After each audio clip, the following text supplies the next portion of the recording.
Good morning mga kaibigan. Ang settings natin ngayon ay 1080p tapos 100 ano ba yun?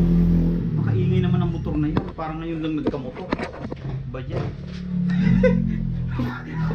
Makaingay ang motor na yun. Bakit gaganyan yung motor mo? Napakaingay. Well, nawala ako. Ulitin na lang natin. Good morning mga kaibigan. Ang settings natin ngayon ay 1080p tapos ilang FPS ba yun? 120 FPS. Dali, lagay ko lang dito, nangangawit na ako eh. Ayan. Tapos mayugyug ng aso at tayo. Ulitan nga, good morning mga kaibigan. Ang settings natin ngayon ay 1080p tapos 120 FPS. Hanggang ngayon nakaka 1 week na yata tayo. Panay testing pa lang.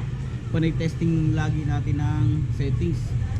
Kasi inaano natin eh, hinahanap natin kung ano yung ubra na settings. Napansin ko kasi dito mga kaibigan sa GoPro Hero 6 ay ano siya, may naging ano ko dito eh, naging parang problema yung ano, yung kapag halimbawa nag-shoot ka tapos biglang na-lowbat, aksidenteng na-lowbat. Kaya ako gumagamit ako power bank eh, aksidenteng na-lowbat. Makukurap yung file. Buti sana kung seconds lang or mga 1 minute, 2 minute na re-recover yun ng SOC eh, yung repairing ng GoPro. Pero kapag umabot na siya yung bawa ng mga 5 minutes, naku, sayang, hindi na siya na-recover. Nakalagay file repaired, pero ano, talagang hindi naman siya na-recovered. Ang audio niya na-recover, pero yung video wala na, naghahang na. Ang reason nun kung ba't nagkakaganon, napansin ko lang din, sa memory card siya mga kaibigan. Hindi siya actually talaga sa GoPro. Parang pag alam niyo yun, yung parang mga universal or yung parang mumurahing memory card, pag yun ang ginamit mo, ano, mabagal kasi ang transfer rate nun eh, yung write speed, ang write speed nun. Ngayon kapag biglang na-lowbat yung ano, yung GoPro, nakukurap yung file kasi hindi pa siya tapos hindi pa siya tapos magsulat ng file, tapos namatay na yung power. So yun nga, yun ang issue na parang napapansin ko sa GoPro. Ang dapat pala yata sa kanya ay gagamit tayo ng mga memory card na UDSC yata, yung UDSC, parang nga ganun. Nag-search ako sa internet, ililibuhin pala yung mga kaibigan. So pero kailangan kasi, although mahal yun, kailangan natin siyang ano, bilihin para hindi nasasayang yung ating video.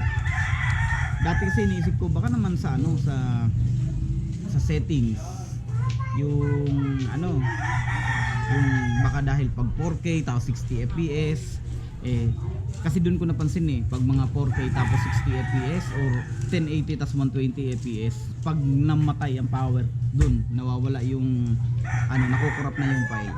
And sa kakatesting ng mga settings, parang ang napansin ko ano eh, hindi siya about dun sa settings, kung hindi sa memory card talaga mga kaibigan. So kailangan natin mag-invest. Bibili tayo ng memory card na ganun. Sa ngayon, ito nga pinakita ko sa inyo, 1080p 120 fps. Yan.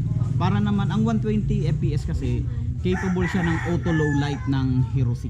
So kapag napunta ka sa madilim, nag-automatic ano siya, nagbabago yung ano niya, nagbabago yung frame rate niya.